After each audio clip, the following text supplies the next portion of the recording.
Welcome to Lingua Latina Tutorials with Mr. K, Pensvm D. This video helps explain the new grammar and syntax found in Chapter 38 of the Lingua Latina series. It is meant to accompany the Latine Disco text available from Focus Bookstore and the Pensvm D worksheets available from 50%latin.blogspot.com or christianlanguage.com. Let's get right into the text. Go to line 14 to begin. So here in line 14, we'll start at the beginning of the sentence in line 12. Sed rex ille infidus cum fortunam Trojanorum recedera videret, contra ius fasque Polidorum obtruncavit, et auravi potitus est. We have, but that unfaithful king, when he saw that fortune was leaving, the fortune of the Trojans was leaving, or the good luck of the Trojans was leaving, against what was right and just, he killed Polydorus and took possession of his gold by force. So here, the new feature we have with auro, from aurum, which means gold, we have the ablative singular from aurum, as the object of potitus est. So you'd expect an accusative object, he took possession of the aurum, but instead you get auro, because potitus est is one of a group of verbs called the puffy verbs, P-U-F-F-V verbs. They are all deponent verbs that take ablative objects. We've seen them before. We saw uti, to use. We saw that use took the ablative. The full list includes potiri, to take possession of the ablative, uti, to use the ablative, frui, to enjoy the ablative, fungi, to perform the ablative, and then vesci, to consume or to devour the ablative. So again, puffy verbs take an ablative object, as we see here. In line 23, we have, let's go to delo relicta, cretam petiverunt, cuius insulae magna pars ab incolis deserterat. So after Delos was left behind, or after they left Delos behind, they headed for Crete, and of that island a large part had been deserted by its inhabitants. So here the new feature is we see with delo being modified by relicta. This is an ablative absolute construction here, literally with Delos having been left behind. And notice that relicta is feminine, and so we know that delos also must be feminine. Most Greek islands ending in us and os are feminine, and you see up in the margin that delos, deli, is feminine. So delos, this os ending, where does it come from?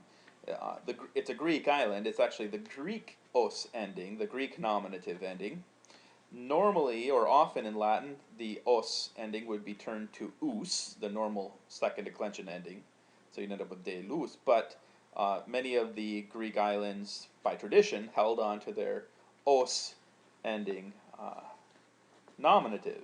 And so the declension of those nouns, like delos, they also hold on to their Greek accusative. So we would have delos, delon for the accusative, and then deli, delo, delo. So they would be regular for the genitive, dative, and ablatives.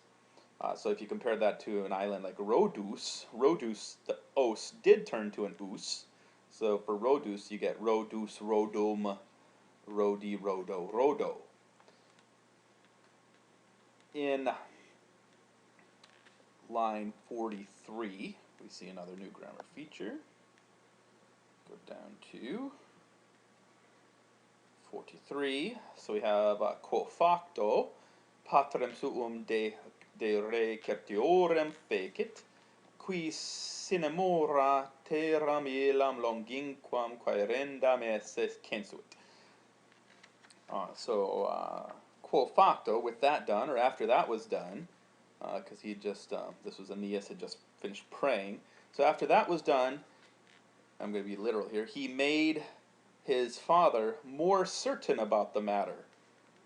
And he, his father, without delay, decided that that far off land needed to be found, or they needed to head off. They needed to head for that far off land. So here, this new idiom that we have here, certiorem fecit, certiorem from certum. It's here we have the comparative from certum. Certain. Here we have more certain, accusative singular. So he made his father more certain.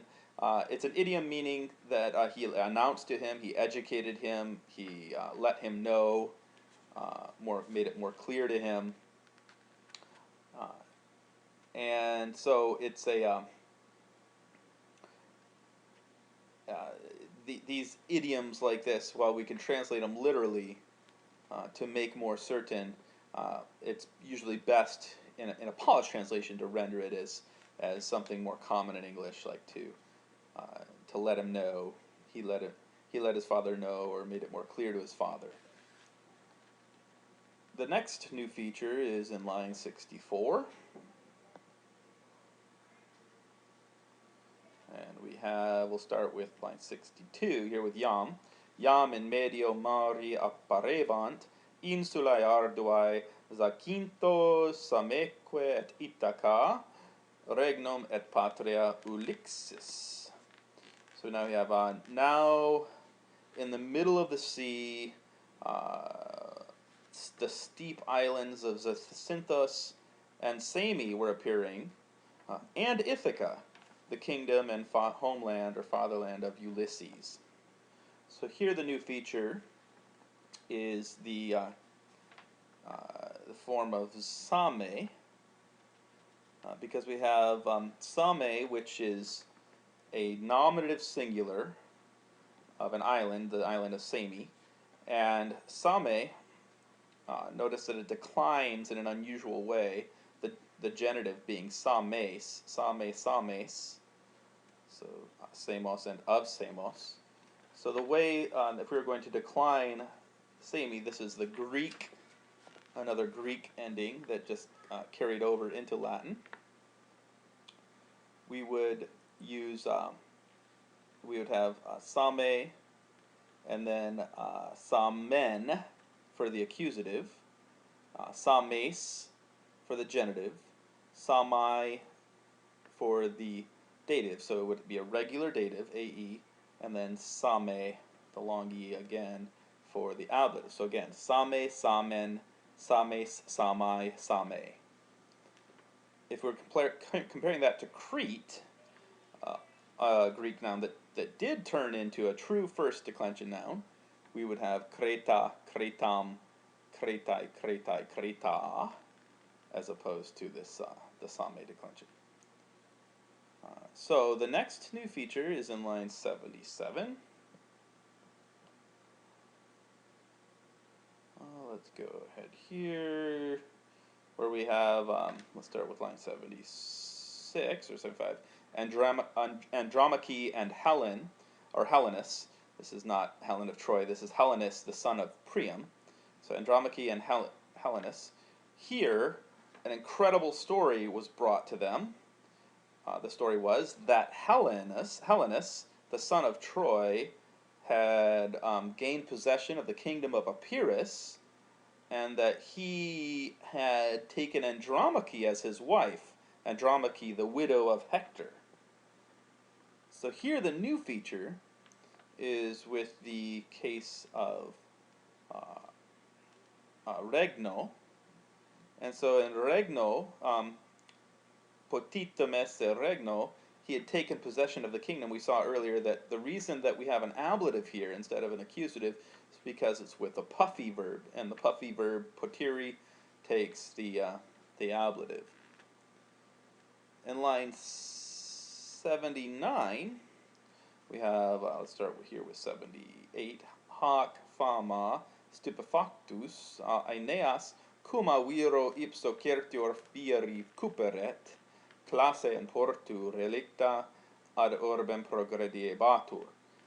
So, shocked by this report, Aeneas, since he wanted to be made more certain from the man himself, being very literal here, that same idiom before, as we saw before, to be made more certain. Here we have the comparative, the nominative comparative of certum. And so the way we might translate this in English, since he wanted to know for certain from the man himself. That might be a way that we could translate that.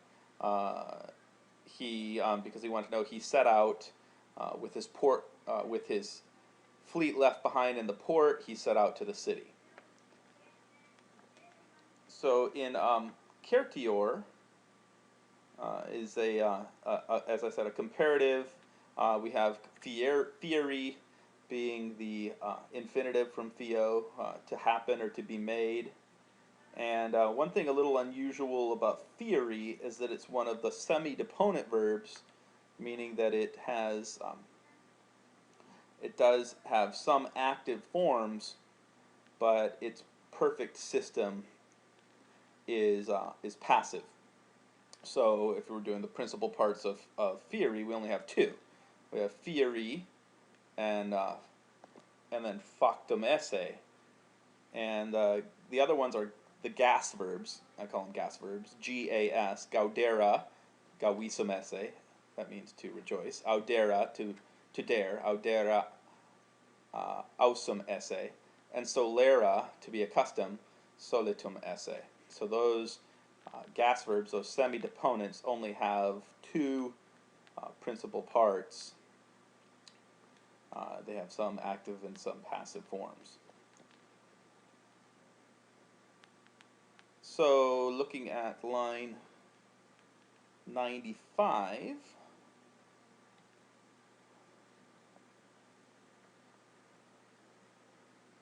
we'll have to go back to start the sentence. And we'll start with, I guess, postea.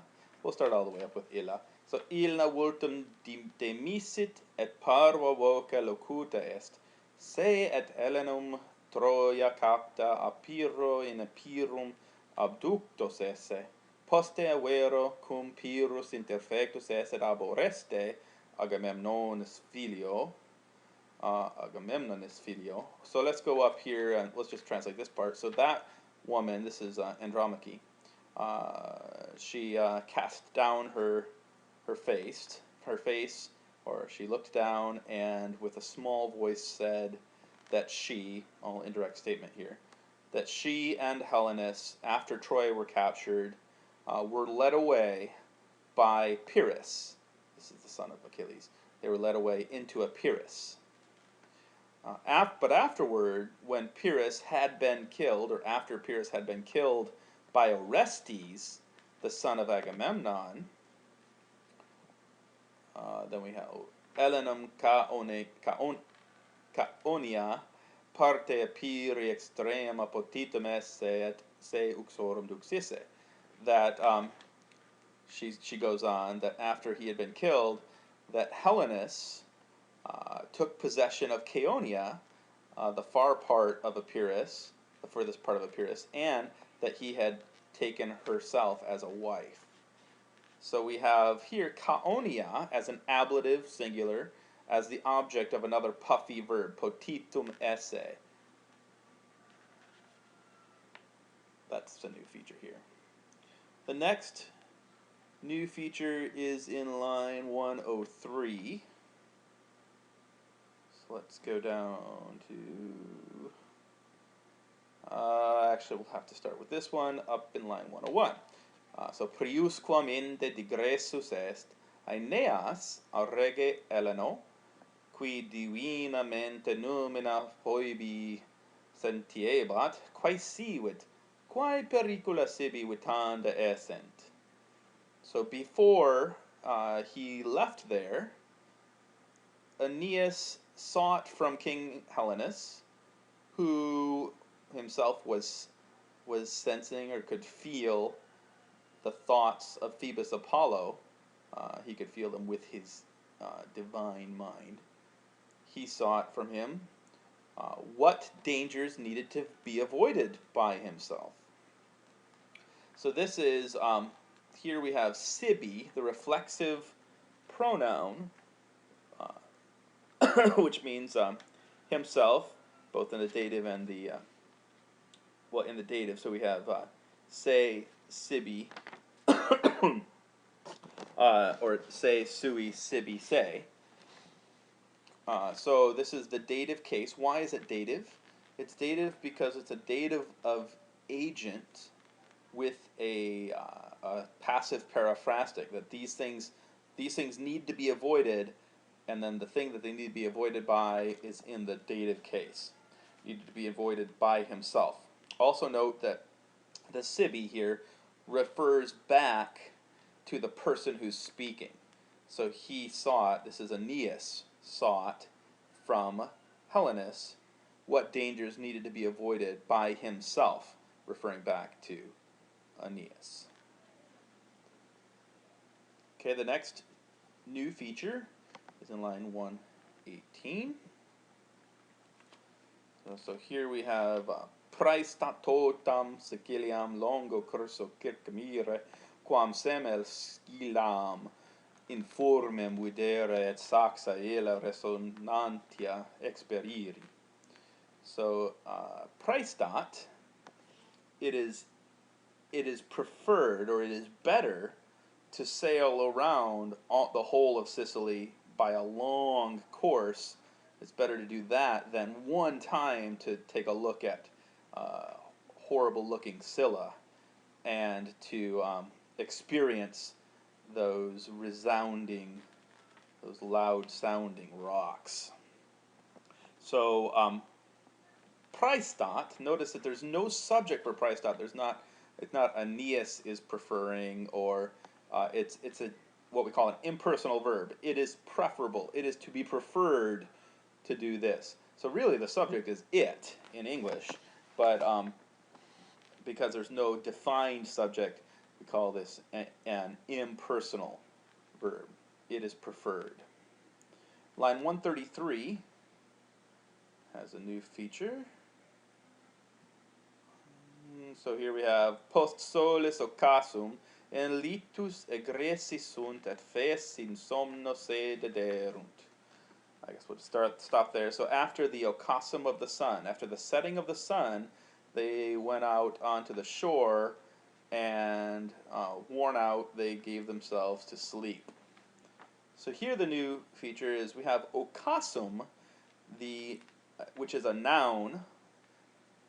So post occasum, after the setting, and notice in the margin that it comes from the verb occidere, to set, or to fall, to set.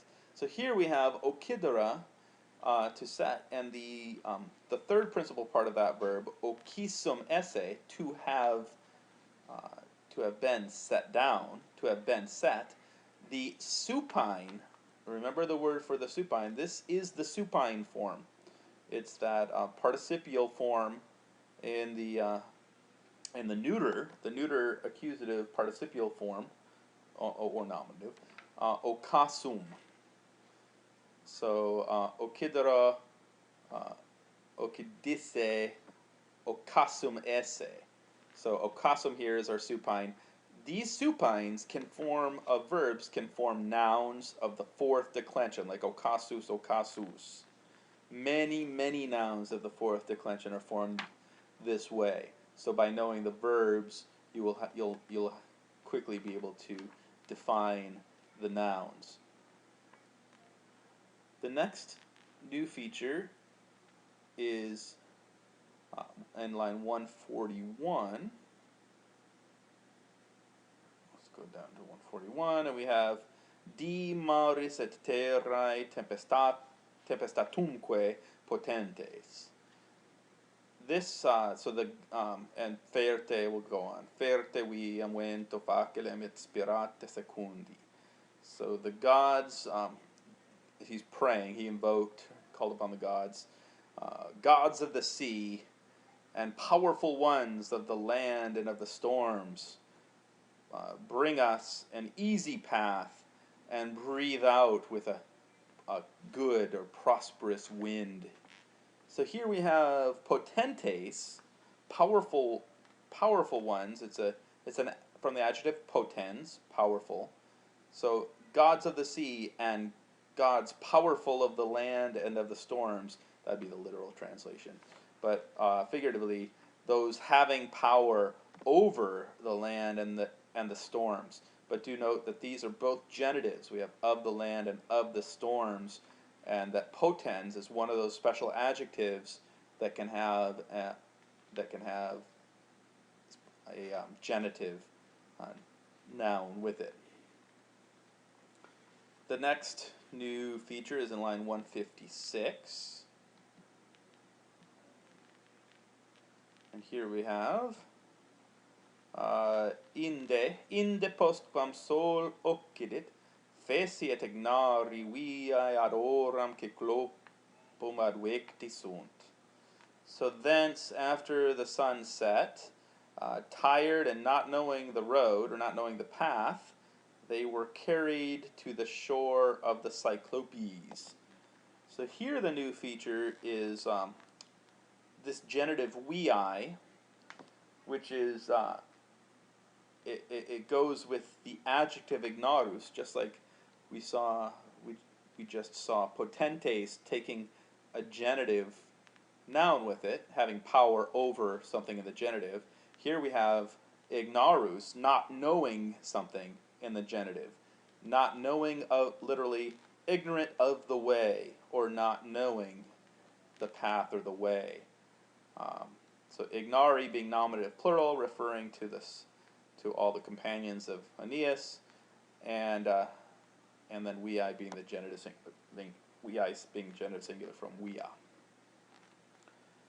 And line 163, we have a new feature, postero die Paulo ante solis ortum vir ignotus extrema fame confectus et silvis processet, atque supplex manus ad litus extendit. Okay, we'll stop there. So on the next day, a little bit before the rising of the sun, an unknown man afflicted with extreme starvation came out of the woods, and as a suppliant extended his hands out toward the shore. So here we have the new feature. Here is this ortum, this fourth declension noun, ortus or tus, meaning arising, but notice that it comes from the verb oriri, to arise. Oriri ortum esse, to have arisen. So ortum is the supine. Again, remember this is that perfect participle with the neuter ending, that forms, also then can form our, from this form we can get a fourth declension noun for many verbs, from many verbs. In line 169, we'll have to start here with line 167. We have ubi vestimenta et arma Trojani procul agnovit, Paulum exteritus restitit, sed mox ad litus se contulet cum fletu precebusque.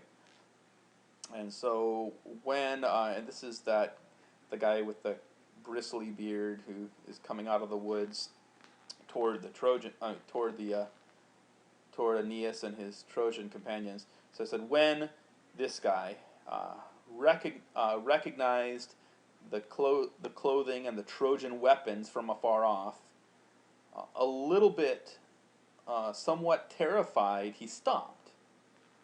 But soon he brought himself to the shore with weeping and with prayers.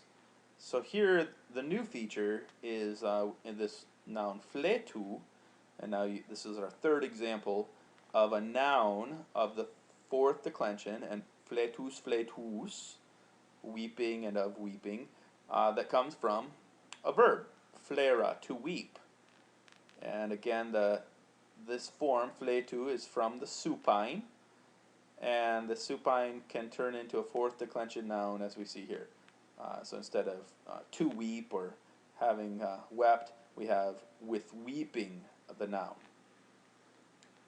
The next new feature is in line 171, where we have in quascumque terras abducite.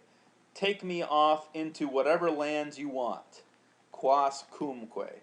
When you tack on cumque onto the relative pronoun qui quae quod, you get into whatever one you want, or translated as ever, or any one of them. And when you decline it, it's going to decline just like qui quae quod plus cumque added on. So declining, for example, the feminine here, quae, we'd have quas cumque, we'd have quae cumque, nominative, quam cumque, accusative, cuius cumque, cui cumque, qua cumque, for our singular, and then plural, quae cumque, quas cumque, that's what we have here, the accusative plural, quas cumque, quarum cumque, quibus cumque, quibus cumque. So notice that it declines just like qui quae quod, but we add cumque to mean whatever, or whoever, or whichever one. In line 174, we have euabit. So starting with sipereo. Sipereo omnem manibus per issa euabit. So if I die, it'll help me to have died by the hands of people, not as opposed to monsters like the Cyclopes. So here, euabit, what's the subject? There is no subject in the sentence. This is an impersonal verb. It will help. It will help me to die, or it'll give me some pleasure at least to have died by the hands of men. The next new feature is in line 181. So let's go here to start with 180. Monstrum infandum est Cyclops, ille nomina polypemus, qui carne et sanguine hominum miserorum vescitur. So that Cyclops named Polyphemus is a horrible monster who vesciturs, who devours the flesh and blood of wretched people or wretched men. So here, vescitur is another one of those puff V verbs, P-U-F-F-V verbs. Vescitur, he devours the ablative of caro, carnis, flesh, and then the ablative of sanguis, sanguinis, blood. The next new feature and last new feature of this chapter is in line 182, where we have egomet vidi eum in medio antro iacentem duos de nostro numero manu prehensos ad saxum frangere ac membre eorum cruenta devorare.